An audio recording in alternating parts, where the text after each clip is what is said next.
Have you ever been at the table, players staring at a problem, locked door, a wide chasm, a stubborn guard, and the whole party just stops? You look at your character sheet packed with gear and abilities, and it feels like you have nothing that can help. What if I told you the solution is actually right in front of you, but your own brain is hiding it from you? This mental roadblock, or perhaps more of a speed bump, actually has a name, and it is functional fixedness. It's a cognitive bias that locks an object into having only one or just a few purposes in our own mind. We see a hammer and we think, oh, it's for pounding nails.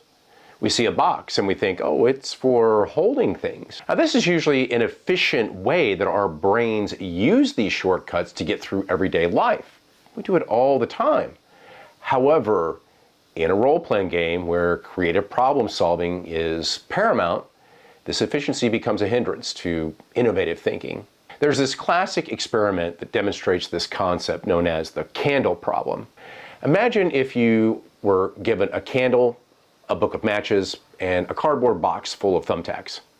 Your task is to attach the candle to a wall so that wax doesn't drip onto the floor while the candle is burning. Now, most people will try to tack the candle to the wall or melt the wax on the side of the candle to use it as glue, but neither really works. So they kind of get stuck. Do you already kind of see the solution here? Empty the thumbtacks out of the box. Use a thumbtack to pin the now empty box to the wall, creating a small shelf. Then place the candle on the shelf. Simple. But at first it's not really apparent, at least not to most people. The reason it's so hard is to see the box as a shelf is because of how it's presented. It's a container for the thumbtacks.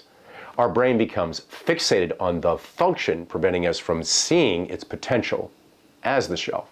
This is the core idea behind functional fixedness. It is the inability to see beyond an object's intended purpose or to find a novel solution. So the candle problem is just a simple psychological trap, but this exact same trap appears constantly in our games, from our inventory, to spells, to abilities, and to the character sheet.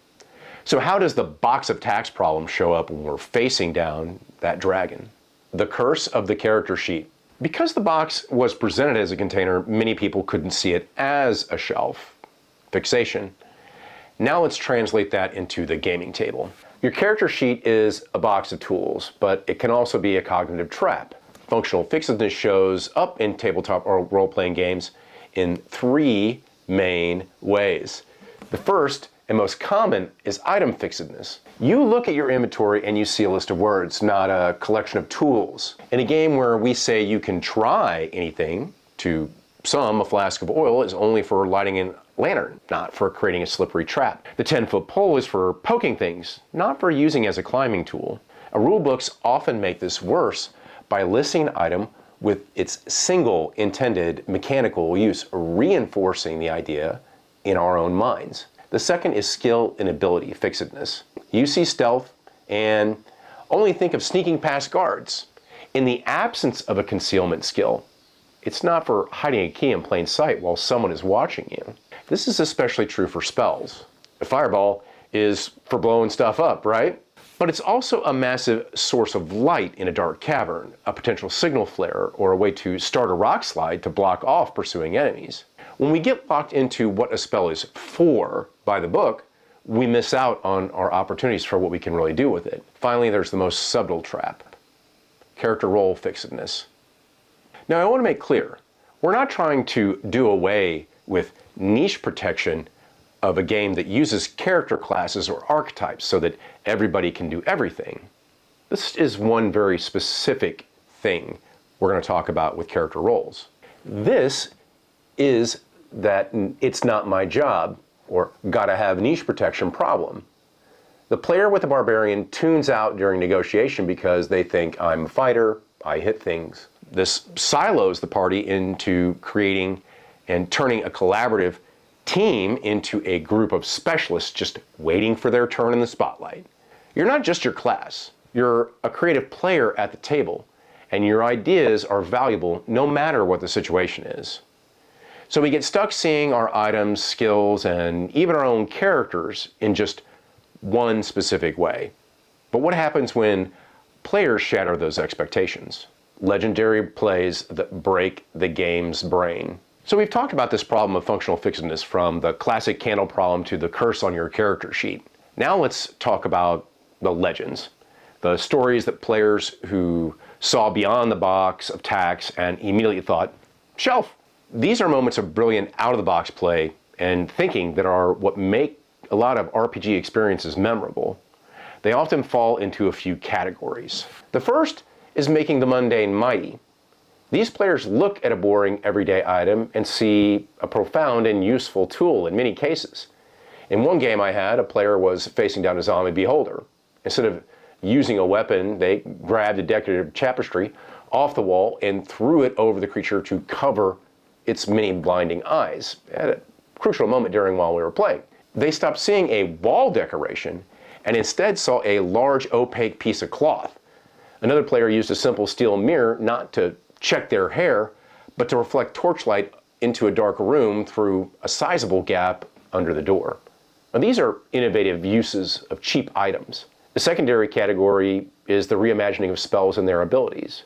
One wizard locked in a jail cell used the cantrip Prestidigitation, a minor spell that's usually resolved for cleaning things or flavoring food, or to perfectly replicate the shape of a guard's key that they just saw moments before.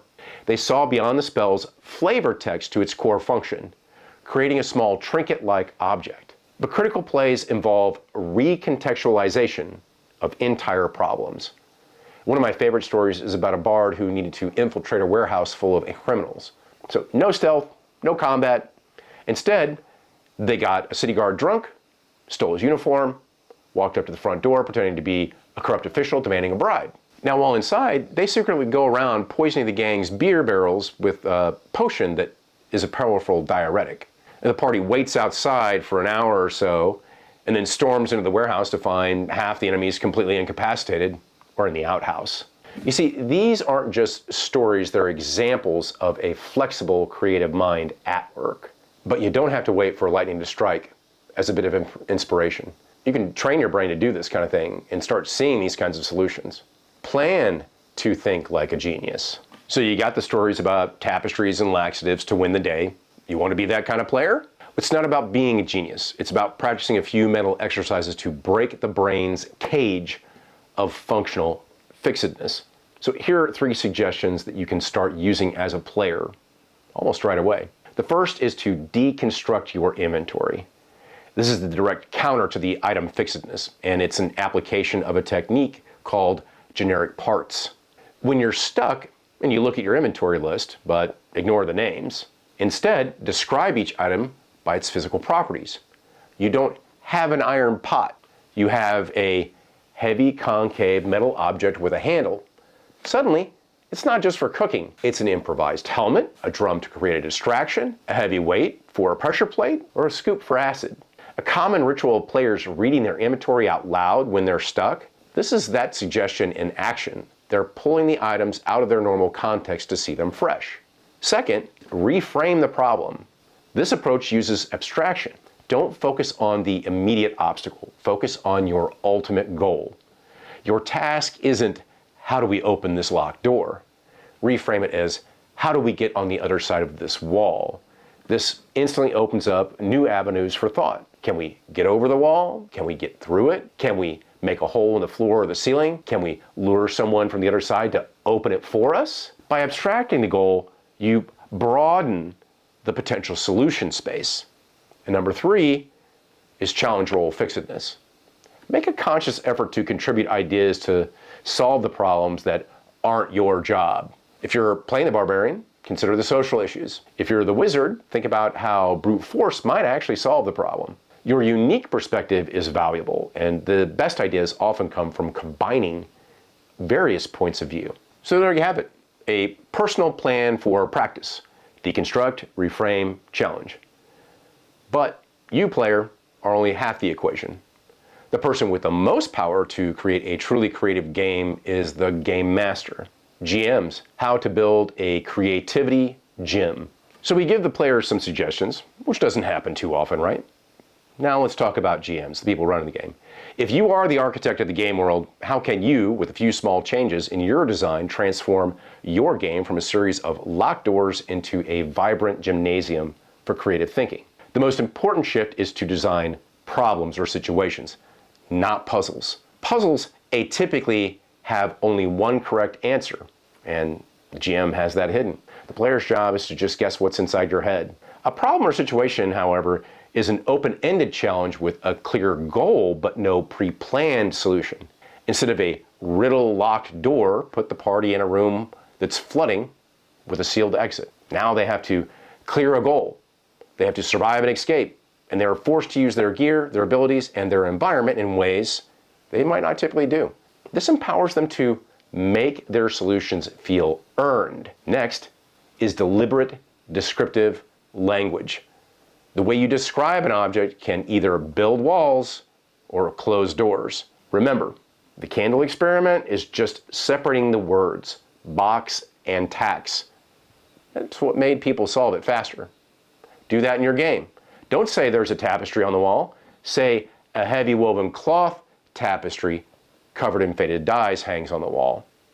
By describing its properties, heavy woven cloth, you invite players to see it as a tool rather than just decoration. Finally, at least reward the attempt, not just the success. If players propose a wild, brilliant plan that's perfectly in character, but they roll poorly and things fail. Don't just let the moment sizzle. Give them a little bit of inspiration. The idea was inspiring, but it just didn't work out.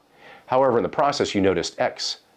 This sends the most powerful message possible, that creative thinking in and of itself is a valued part of the game, which lowers the fear of trying something new and failing, especially when failing provides clues, not solutions. Understanding the brain bug of functional fixedness through specific suggestions can all make the game work together in a more dynamic and creative way, benefiting everybody who's participating. The classic character sheet isn't a limitation, it's a launch pad. Now I want to hear from you. What's the most creative and out-of-the-box solution you've seen or done at your gaming table? Let me know in the comments below, and as usual, don't forget to like, dislike, or subscribe at your own discretion.